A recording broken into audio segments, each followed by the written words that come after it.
네, 경제 소식을 빠르고 친절하게 전해드립니다. 스타트 경제, 오늘은 석병훈 이화여자대학교 경제학과 교수와 함께합니다. 어서 오십시오. 안녕하십니까. 네, 먼저 지금 이재명 대통령이 80차 유엔 총회 참석차 오늘 출국을 했습니다.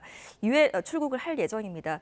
유엔 기조연설에서 어떤 이야기 할까요? 예, 이번 기조연설에서는 12월 3일 비상계엄 사태를 극복을 하고 민주주의 대한민국으로 복귀를 했다라는 것을 전 세계에 선언할 계획으로 되어 있고요. 그 네. 외에도 한반도 평화 구축을 위한 정부의 외교 비전을 제시하면서 북한의 대화를 촉구하고 국제사회의 지지를 호소할 것으로 알려져 있습니다.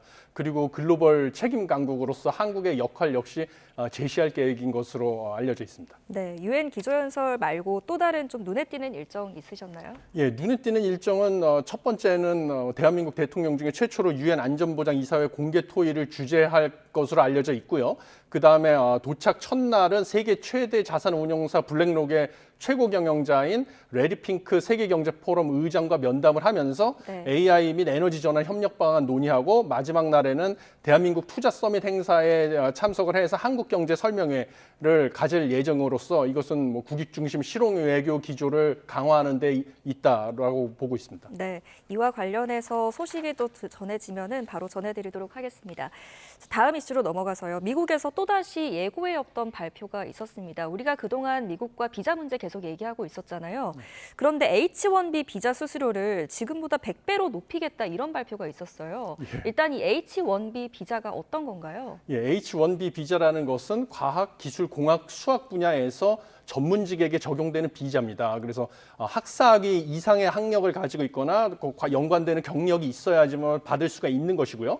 연간 발급 건수가 학사학위 소지자는 6만 5천 건, 그다음에 미국 내에서 석사학위까지 받은 사람의 2만 건 추가해가지고 8만 5천 건으로 제한이 되고 있습니다. 그리고 기본적으로 3년 체류가 허용이 되고 3년 연장도 가능하고요. 영주권도 신청할 수가 있기 때문에 사실 지금 기술자들의 미국에서의 근무를 위해서는 필수적인 비자로 알려져 있습니다. 네, 이게 지금 기존의 비자를 가지고 있던 사람들한테는 적용이 안 되고 신규로 신청하는 사람들에게만 적용될 예정이다라고 하기는 했지만 IT 기업 그리고 외국인 전문직 근로자들에게는 굉장한 타격이 될 것 같은데요. 예, 그렇습니다. 지금 이 비자를 가지고 있는 기업들은 대부분이 이제 공학이나 과학 이런 쪽에서 전문가들에게 발급하는 비자다 보니까요. 빅테크 기업으로 알려져 있습니다. 그래서 예를 들면 뭐 아마존, 마이크로소프트, 메타, 애플, 구글 같은 기업들이 4천 명 이상의 2025년 기준으로 지금 H-1B 비자 발급자를 고용을 하고 있거든요. 네. 그런데 이것을 갖다가 갑작스럽게 원래는 매년 이 금액을 납부해야 된다고 했다가 큰 혼선을 초래하고 여러 빅테크 기업들이 해외에 체류 중인 H-1 비자 소지자들에게 즉시 미국으로 복귀하라고 하는 긴급 지시까지 내리는 상황까지 처했었는데요. 네. 그러자 백악관 측에서 최초의 신규 비자 신청자에 한해서 최초의 1회만 납부하는 것이다라고 수정 발표하는 이런 해프닝까지 있었습니다. 네. 이런 조치가 만약에 현실화된다면 미국 기업에도 결과적으로 고급 인력이 빠지게 되는 현상으로 이어질 수 있잖아요. 그렇다면 이게 미국 기업에도 손해로 작용할 수 있는 거 아닙니까? 예, 큰 손해, 특히 미국에서 예를 들면 스타트업 기업들, 그래서 혁신을 이뤄서 경제 성장을 유발했던 스타트업 기업들이 특히 큰 타격을 받을 것으로 보입니다. 왜냐하면 기존의 H-1B 비자 발급할 때 수수료 약 $1,000 정도 됐는데 이것을 발급하는 기업에서 됐거든요. 근데 이 수수료를 갖다가 지금 큰 폭으로 올렸기 때문에 그러면 이것을 지불하는 기업 입장에서는 특히 규모가 작은 기업일수록 스타트업 같이 그러면 이거를 부담이 되기 때문에요. 외국의 전문 인력을 고용하는 것이 점점 어려워지고 그러면 외국의 이민자들이 가서 뛰어난 지식을 가지고 있는 이민자들이 가서 스타트업 업체의 초기에 그 혁신 기술 개발이나 이런 데 기여를 하거나 아니면 스스로 창업을 해서 미국의 기술 발전을 이끌었던 과거의 그런 메커니즘이 이제 셧다운 되면서 큰 미국의 경제 성장에도 큰 타격이 될 것이다. 이렇게 보고 있습니다. 네, 이렇게 자충수가 될 수 있을 만한 정책들을 왜 자꾸 내놓는 건지 의문이기는 한데 뿐만 아니라 이런 전문직 비자뿐만 아니라 이스타 있잖아요. 무비자로 미국을 방문할 수 있는 이 비자에 대해서도 수수료가 2배 가까이 오르는 조치를 내렸습니다. 이렇게 트럼프가 비자 장사를 본격화하는 이유가 뭘까요? 그러니까 두 가지 이유가 있다고 보고 있습니다. 첫 번째는 자신의 강성 지지층의 지지율을 끌어올리기 위한 목적인데요. 트럼프 행정부의 고위 관료들이나 그다음 강성 지지층에서는 H1 비자 때문에 미국 내의 일자리를 외국인들한테 뺏기고 있다라고 생각을 하고 있습니다. 그래서 H1B 비자 발급의 장벽을 높임으로써 이 지지층들의 그런 욕구를 갖다가 충족시켜주고 지지층의 지지율을 끌어올리는 정치적인 목적이 있다고 보여지고요. 네. 두 번째는 이게 사실 비자 장사라고 하는데 미국이 세수에 기여하는 것은 크지 않지만요. 네. 이번에 주목할 만한 점은 이 전제 여행 허가에 대한 비용도 2배로 늘리고 H1B 비자 발급 수수료도 늘리는 대신에 골드카드 제도라는 것을 도입을 했습니다. 약 14억 원에 달하는 금액, 우리나라 돈으로 14억 원에 달하는 금액을 미 재무부에 납부할 경우에는 영주권을 신속하게 발급을 해주겠다라는 것을 이제 도입을 함으로써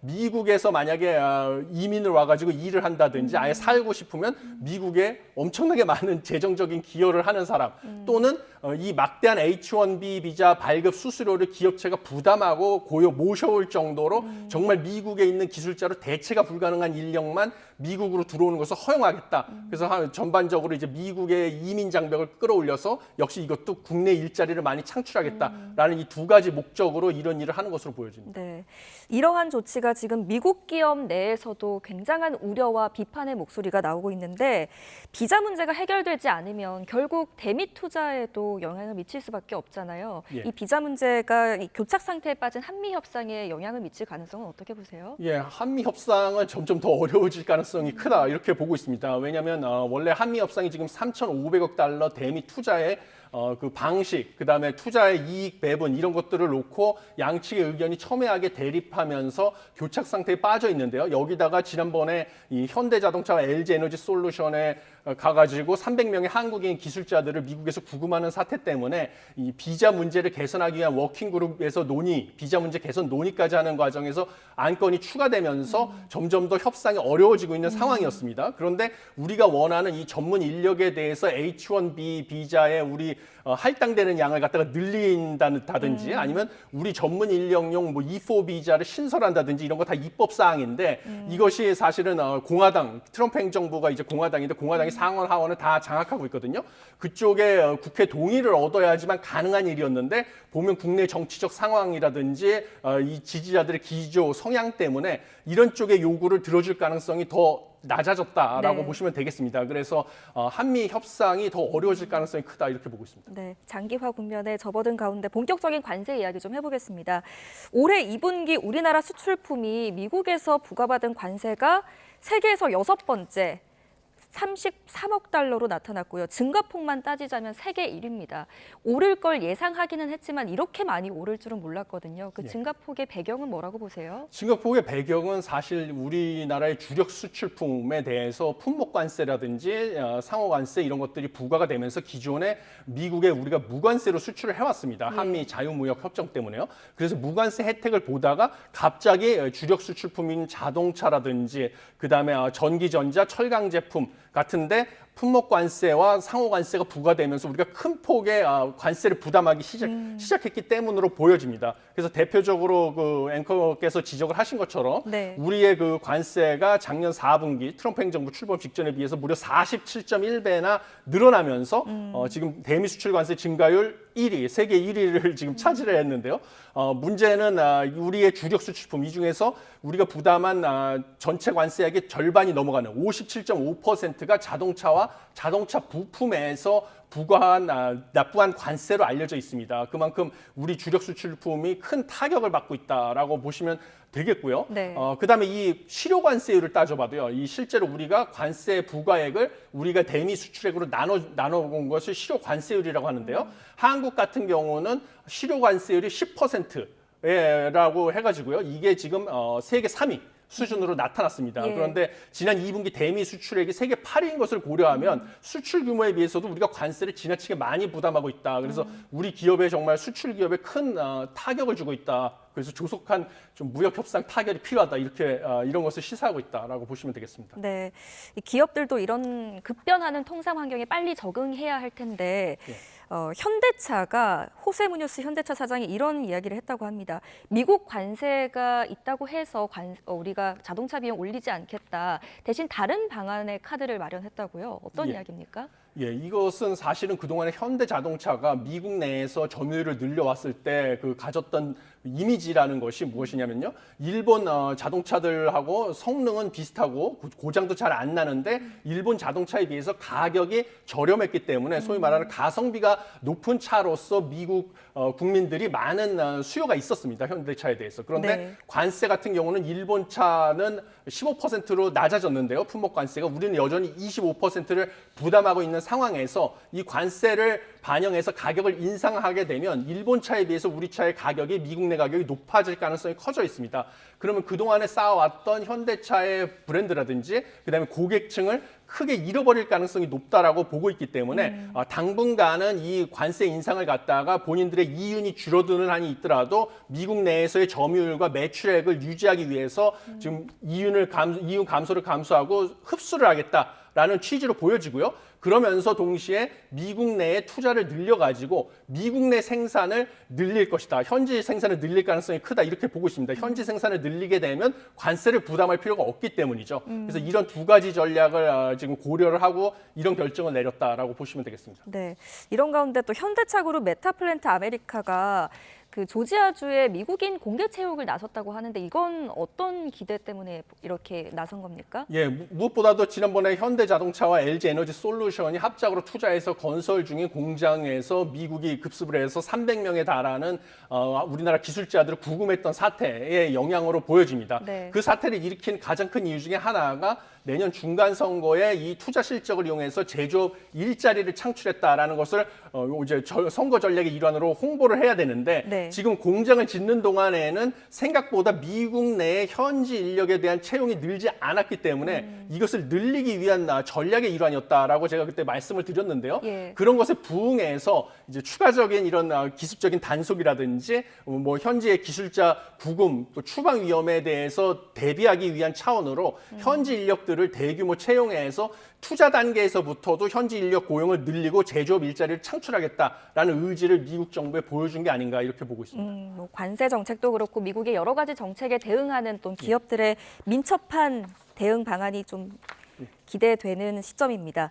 다음 소식으로 넘어가서요. 오늘부터 2차 소비 쿠폰 신청이 시작되는데 1차 때와 어떤 게 달라집니까? 예, 1차 때와 가장 크게 달라진 점은 이제 소득과 자산 기준으로 상위 10%만 상위 10%를 제외하는 것이죠. 그래서 1차 때는 전 국민에게 지급을 했었는데 이제는 상위 10%를 제외하고 나머지 90%에 대해서 10만 원씩 동일 금액을 제공하는 데 있고요. 또 다른 것은 1차 때 많이 불편하다고 느꼈던 이제 사용차가 부족한 지역, 예를 네. 들면 지방 같은 경우에 일부 하나로마트 같은 데에서도 사용이 가능하게 하고요. 또 생활협동조합 같은 곳에서도 사용이 가능하게 해서 사용처를 일부 늘려준 거 이것이 가장 큰 차이점이다라고 보시면 되겠습니다. 네. 1차 때는 이 소비 진작 효과 어떻게 보셨어요?